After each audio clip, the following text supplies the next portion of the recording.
Now, Rock Talk with Mitch Lafon. Welcome to Rock Talk with Mitch Lafon. Joining me on the phone, it is outlaw country artist Danny Griego. And you're thinking, what is Danny Griego doing on Rock Talk? Well, listen, the world is sort of topsy-turvy, and I figured why not sort of throw a little wrench into the whole Rock Talk thing. I will be taking a little break, like I've announced, not too long. I've got some shows planned for the end of May, and you know, why not go out with a bang? So we're going to talk with Danny, but Danny doesn't just talk country. We do start talking about the Allman Brothers, and we talk about Tesla and a bunch of other stuff. We also talk about Waylon Jennings, which is always very important. And by the way, Waylon Jennings has a new DVD coming out on May 15th, 2020 called The Outlaw Performance, which was recorded back in 1978. But yeah, so do check that out. It's on Eagle Rock Entertainment, so you can check that out or look it up. But anyway, back to Danny. Danny is one of these up-and-coming outlaw country stars. And I've always sort of figured that country music, especially sort of the modern country, is really just Bon Jovi and Def Leppard with fiddles, if I can say that. And I know there's some diehard fans going, what are you talking about? Well, I mean, that's my perception of it. You know, for me, Keith Urban is basically John Bon Jovi with a little bit more twang in what he does. That's, you know, correct me if I'm wrong, but that's the way I look at it. Anyway, Danny Griego's, like I said, the single Inevitable is charting quite highly on Billboard's adult contemporary charts. So we talk about that. We talk about the struggles of making it. We talk about family. We talk all kinds of great stuff. And I just thought it would be an interesting challenge to go out of my comfort zone because I am not a country fan. Not that I have anything against country. It's just that, you know, living up here in Canada and Montreal, the whole country thing goes over our heads sometimes.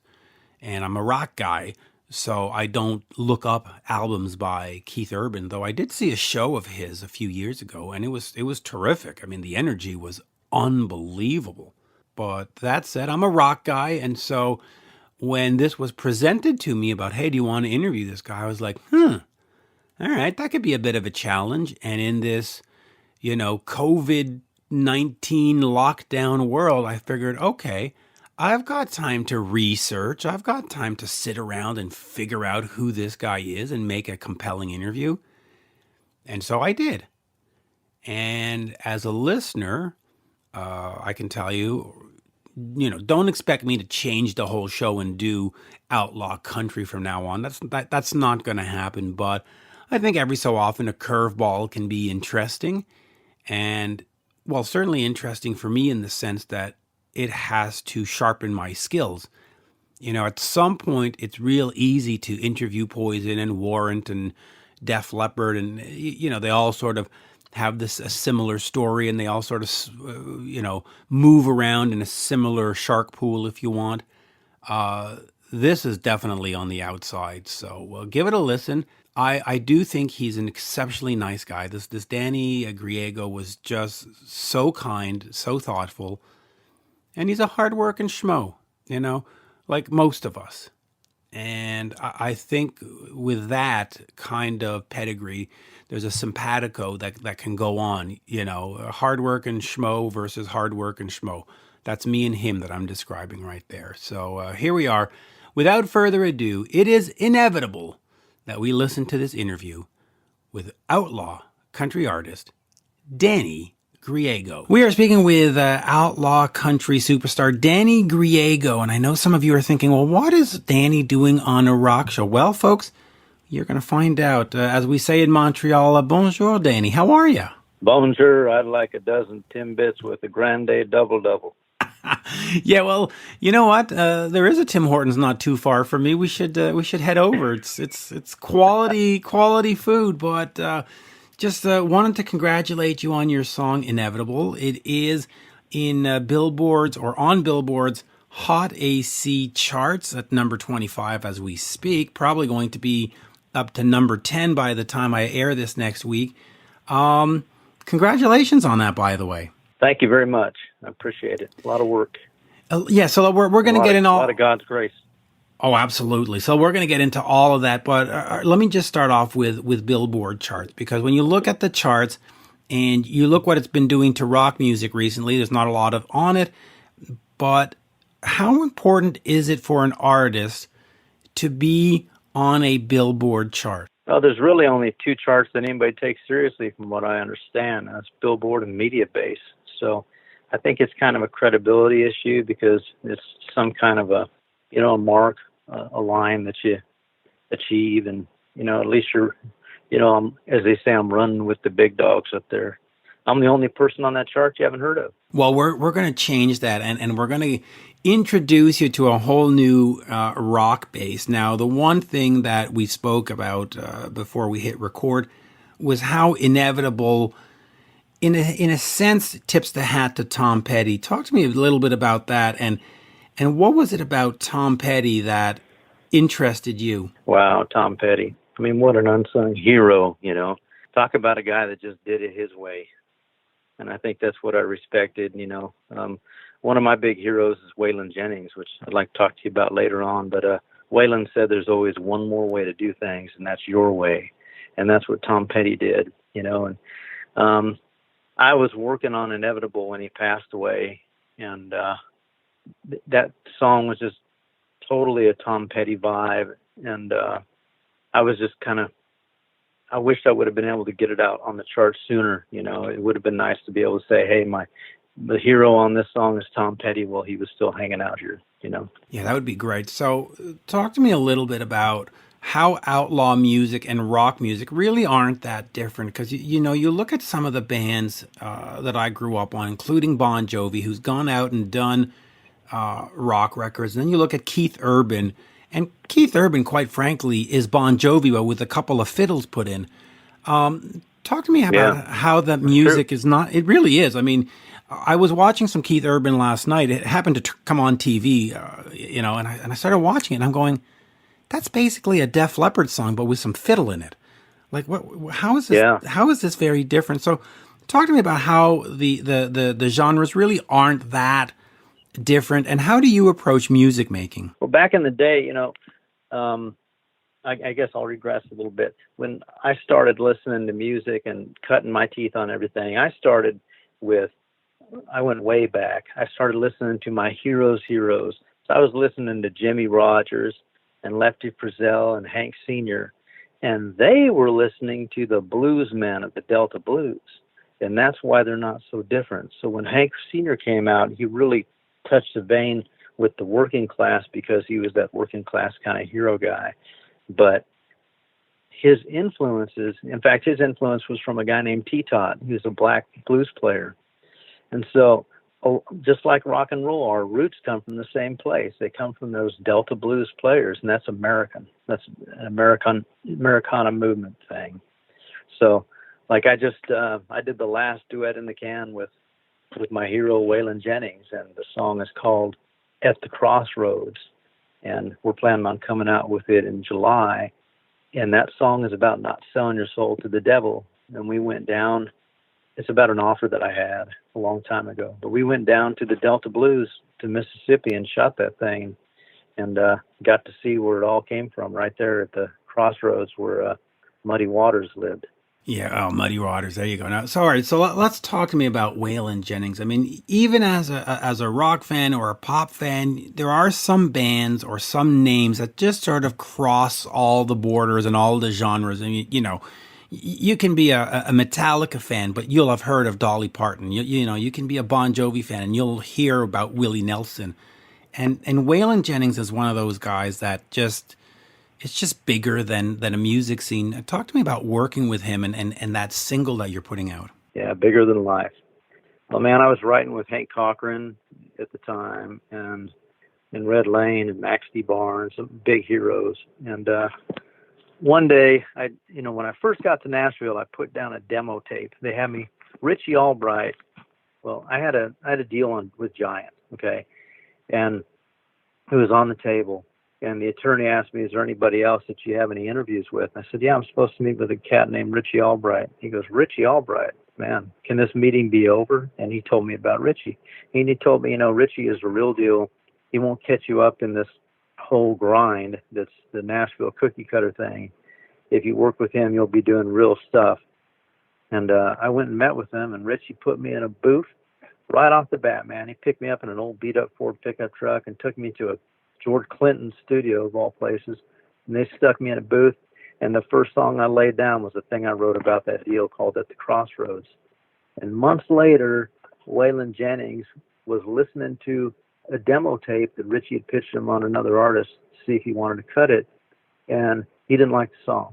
And then about 30 days or so later, the tape flipped over in his DeVille, and that eerie lick came on with At The Crossroads. And he listened to it, turned it up, and then he ejected the tape and looked at it, and he called Richie and said, Richie, who's on this tape? And he said, what tape, Waylon? The tape you gave me. And he said, what's the name of the song? And he said, it's At The Crossroads. And he said, that's that kid I told you about, Griego. And he said, don't you tell him, but I'm going to go in there and cut that song with him. And so, when you look at the Waylon Jennings thing, he was caught in the Nashville grind, cookie cutter thing.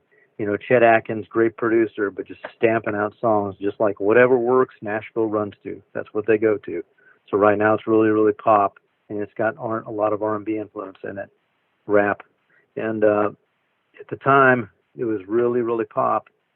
And Waylon had he reached out to RCA for an advance, and they turned him down. And he was in the hospital. He wasn't doing good. He was going to hang it up. And Richie Albright walked in the door, and he said, Hoss, there's one more way to do it, and it's called rock and roll. That's great. And of course, now this is drummer Richie Albright, right? We're talking about Waylon's guy? Yes. Oh, yes, sir, yeah. That is he is one of the, well, I guess in the rock world, he's sort of one of the unsung heroes, but in the country world, he's definitely a country hero. He really sort of shaped the sound that Waylon had, right? Waylon had, I should say. Oh, yeah, and you know who his big influence was? No. Levon Helm. Ooh, look at that. These are some classic names. See, people always say that music is so different and these genres are so different, but you know what? Ultimately, a great player is a great player is a great player. Let me just get away from him for a second and get to your album from a couple of years back, Cowboys, Outlaws, and Border Town Dogs. Talk to me a little bit about what goes into writing a song for you, because as you listen to this album, which I have, it almost reads like a diary put to music.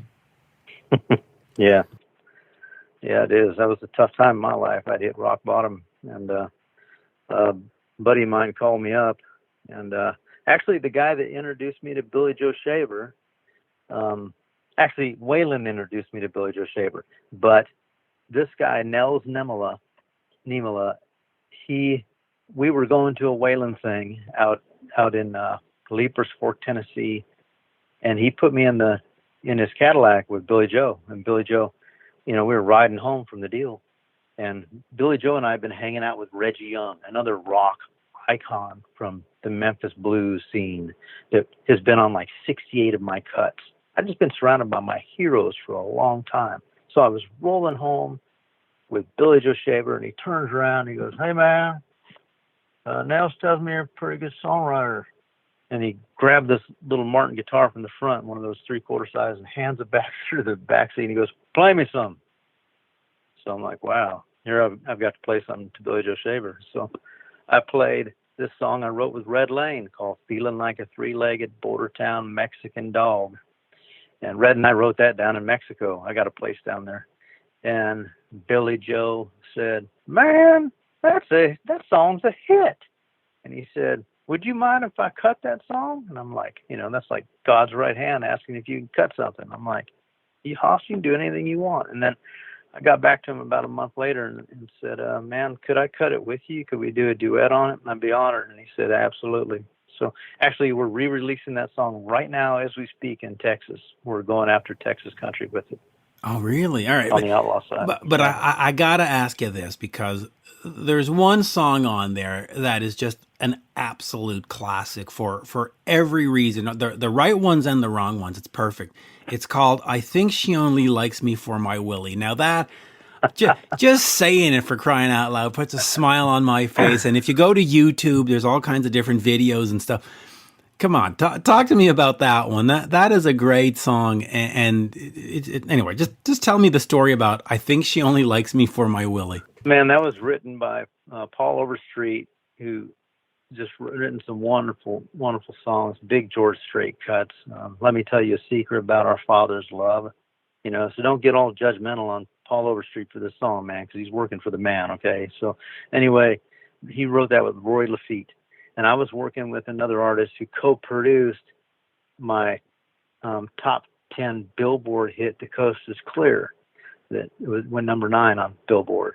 His name's Scotty Emmerich, and he's written half of Toby Keith's career. And man, I had this song that Scotty had that I just think is a smash hit. And I don't even want to tell you the name of it, because I still want to cut it. And I was getting ready to cut it. We were going in the studio the next day, so I was making up one of my infamous big pots of New Mexico green chili pork with real New Mexico hash chili in it. And Scotty called. I picked up the phone. "Scotty, what's going on, man?" And he's like, "Danny, I got bad news." "What?" He said, the song, you can't cut it. Billy Currington cut it, and he's releasing it on his next album." I'm like, "You're kidding me, man." So it's the night before we're tracking. And he said, "I wrote this thing with Dean Dillon, and can I send it to you?" And I said, "Yeah, absolutely." So he sent over the song called "If I Had a Beer," and I did track that. I cut it, and I always like to listen to the songwriters, how they do it, because when you get handed a song, I write a lot of songs, and Hank Cochran and Red Lane taught me that first form that you get on the song, that purity, that's the creativity. And don't get away from that when you're producing it. Don't overproduce it. Always refer back to your reference tapes. Put it down on tape and listen to it, and be disciplined and stay with it, because that little bit of creativity is what makes it different from everything else. It's given to you. It's a gift. So I was listening to Scotty's version of "If I Had a Beer," and the next song on YouTube was a songwriter session that Scotty did, and with Paul Overstreet, and Paul played "I Think She Only Likes Me for My Willie." And I heard that song, and it just absolutely knocked me down. I said, "Well, there's the hit song right there, man. If there ain't an Outlaw Country hit, that's a hit song." And so I cut it. I tracked it. And lo and behold, it's been really the biggest song I've had on the SM Series 60, and thank God they played it, and hugely appreciative to them for spinning that song. Oh, I got to tell you, it's the greatest song ever. Before we started recording, you did mention the Allman Brothers, and for fans that listen to me, you know that I talk a lot about this band called Tesla. Do you know Tesla, by the way? You must have heard of them somewhere. Yeah, absolutely. Now, the guitarist in Tesla, Frank Hannon, just one of the greatest guitarists ever, is actually married to Chrissy, the daughter of Dickey Betts. Really? Yes. Okay. See? I can connect anything here. Now, of the Allman Brothers. So you had a connection to the Allman Brothers as well. What's sort of your 6-degree separation to that band? Well, Dickey Betts said the best lead player they ever had in the Allman Brothers was a cat named Jack Pearson. He's a blues man. Jack is incredible.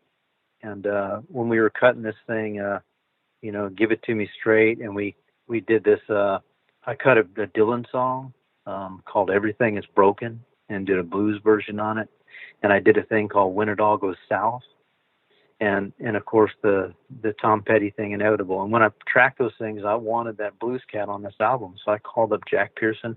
I always track on 2-inch tape format. I'm still stuck in the 60s, man. We use those microphones and the old Neumann 47s and 49s, and we track on 2-inch tape.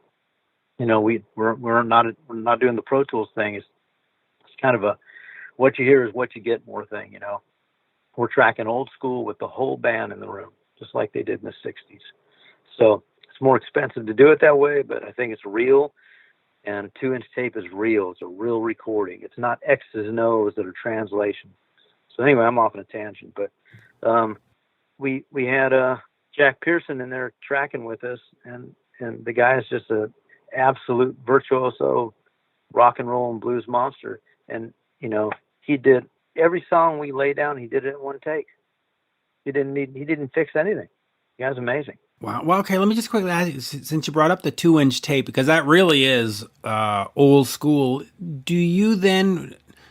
How can I put it? Do you put these songs to tape sort of live on the floor? Because editing that stuff is a pain in the tuchus.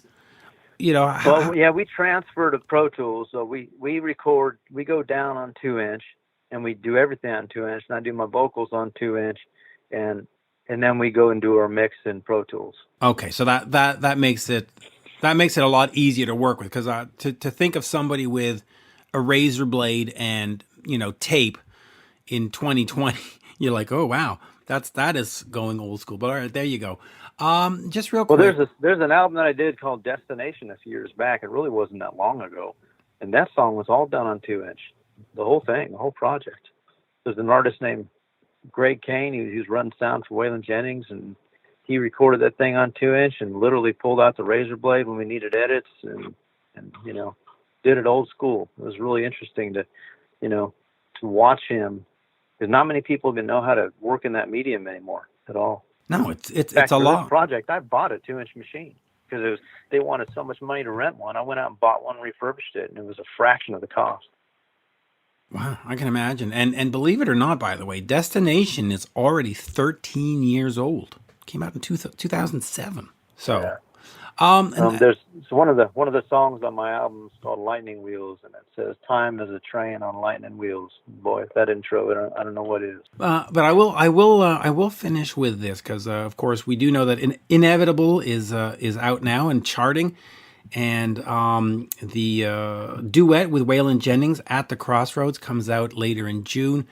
But for rock bands, part of what they have to do these days is they can't rely on radio. They can't rely on, they have to rely on touring and getting out there and getting in front of people. How important is it for you to get out there and tour and be on the road and show people, hey, look at these songs. Let me play Inevitable for you live. And of course, how difficult is it for you now that you just can't step out the door because we're all locked down? Well, I like when The Coast Is Clear went Billboard Top 10, I was on the road 278 days.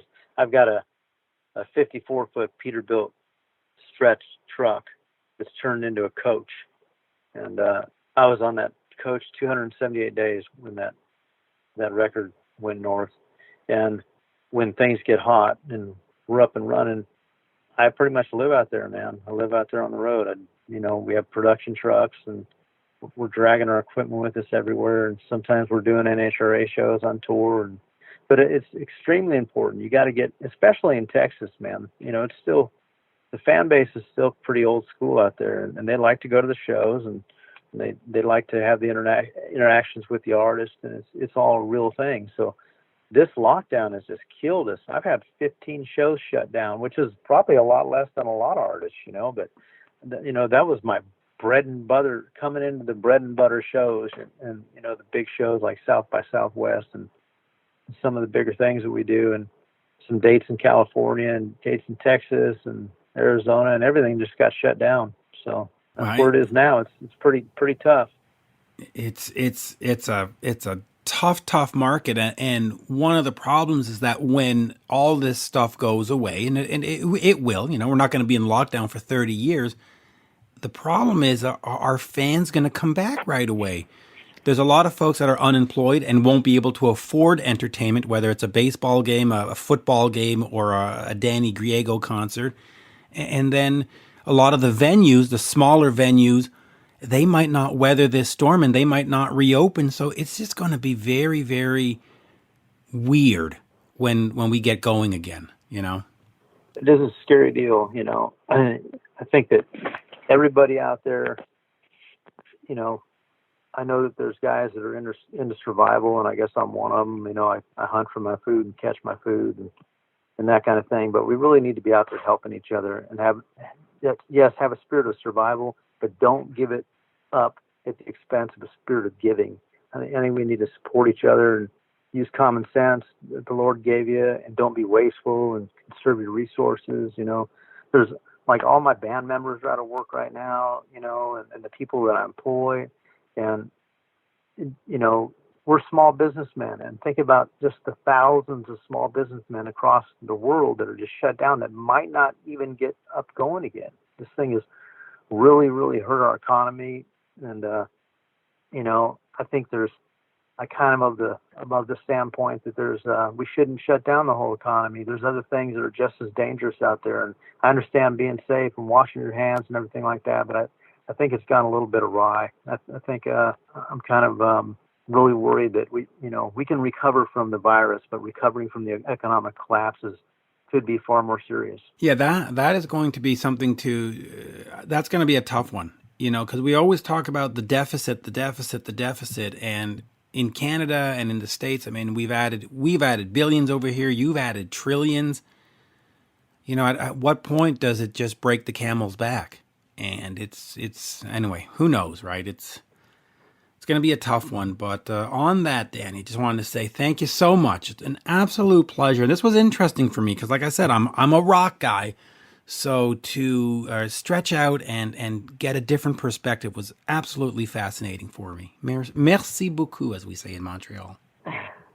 Thank you very much. You got to look up one of the players on the album. His name is Eddie Bayers, and the guy's one of the most recorded drummers in history. And he has just been on a ton of rock albums. And just like another guy that I recorded with all the time, we just lost him last year, Reggie Young. So there's really a lot of crossover there. There's some rock guys on my album. Bobby Terry plays on a lot of rock and roll stuff. Mike Rojas, Kevin Grant. He's a blues man that's played on just hundreds of gold records. But yeah, just like you said, there's a lot of crossover because good music is good music, no matter what genre it's in. Yeah, and talent is talent. And just real quick, what are some of the albums that they've played on that I might know of? Give me a couple of albums if you have any, or maybe not albums, but maybe some of the artists. What are some of the artists they've played with that would be rock? Gosh, like Reggie Young, he goes all the way back he's on Beatles albums. Oh wow. Neil Diamond. Oh wow. Waylon Jennings, he was the lead guitar player in the Highwayman. That Highwayman, doodle-looka, that's Reggie Young. Oh yeah. Marshall Tucker Band. Can't You See? That's Reggie playing the lead track on the studio cut. Oh wow. And the drummer. Who has the drummer played with? Oh, good Lord. Eddie Bayers has been on everything you think of it, from just like, here's a little story. I was in the studio with him, and we were cutting a thing called Wild and Lonely. You can watch on YouTube. I released it in December. I think it's like at 180,000 hits now. And the bass player was saying, hey, man, we can't have this thing that slow. You need to go into double time. And I said, I don't want to go into double time until a certain place on this record. It's kind of like, I said, Eddie, it's kind of like that Dan Seals song, Everything That Glitters Isn't Gold. Do you know which one I'm talking about? I can pull it up for you. And he goes, I played on it. But now is this okay? So I'm looking at Eddie Bayers here, and I see that he's done Dolly Parton and Kenny Chesney and Aaron Neville, but he's also done Bob Seger, Peter Cetera, Mark Knopfler of Dire Straits. So this is the same guy we're talking about. Same guy. He's Elton John. He cut his teeth in Memphis. Yeah. Oh, look at this! I mean, he's done Richard Marx, who's I guess more pop, I would think. But I mean, Bob Seger, that is definitely cool to be on a Bob Seger record. Kenny Rogers, what a hero! Yeah, look at that. And by the way, may Kenny Rogers rest in peace. We love Kenny. Wow, that's how'd you hook up with Eddie Bayers then? I've been very blessed with the guys I'm working with. Waylon put me under his wing and put me in that circle with the Reggie Youngs, and you dance with the one who brought you. Like Richie Albright produced my first album, and he just produced this album that I just cut too. We just did a double LP, so we did an album that's I don't want to tell you the name of that album yet, but the other album is called When It All Goes South. There's 2 albums coming out, and those 2 records will be released on one LP that you'll be able to get, an actual vinyl LP that'll be a double album. And anyway, those great players, I've learned, it's kind of like cooking. You have certain ingredients for certain foods that you want to cook, and you have the core and that you use that are staples. And man, Eddie Bayers is good on everything. It doesn't matter if you're doing blues or rock and roll or traditional country or pop country. That guy's just got it down, man. And he's a monster percussionist too. He is. I had him put in timbales and, conga and other things too. I didn't even know he played that stuff. And I was asking him, hey man, do you know a good conga player I can bring in on this record? And he goes, why don't you hire me? Wow. And here's a good one for Reggie Young. I'm learning this now as we go along, but he played on everybody's favorite song, Sweet Caroline by Neil Diamond. How's that? Neil Diamond, man. How's that? Caroline. If you played, you go to almost any arena or football stadium, especially in Massachusetts, at some point, somebody's playing Sweet Caroline. And your guy played on it. That guy was a big influence on me, too. When I was learning how to finger pick, I got struck by lightning and it paralyzed my right arm. And I learned how to finger pick to rehab that. And when I was learning how to do that, I was listening to a lot of Neil Diamond stuff like Play Me, to learn how he was doing that picking. And I was listening to folk singers, But Neil Diamond was an influence on me as well. Wow. Well, there you go. I will leave it on Neil Diamond. We ain't gonna top Neil Diamond. That is some classic rock right there. Thank rock you, sir. Roll. Merci beaucoup. We'll do this again soon. I really appreciate being on your show. Thank you for having me, and bonjour. Bonjour.